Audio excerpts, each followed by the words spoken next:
క్రీస్తునందు ప్రియమైన వారలారా, ధర్మశాస్త్రము దేవుడు మోషే ద్వారా మనకు అనుగ్రహించి ఉన్నాడు.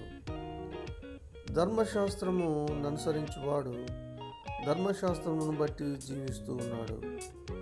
అయితే ధర్మశాస్త్రము ఎంత మటుకు మనలను దేవునికి దగ్గర వారలుగా చేస్తుందంటే అది అసాధ్యమనే మనకు తెలుస్తుంది. కాబట్టి దేవుడు యేసుక్రీస్తునందు మనకు ఇచ్చినటువంటి కృపను బట్టి, నూతన ఆజ్ఞను బట్టి మనము దేవునికి సమీపస్థులం అవుతున్నాం.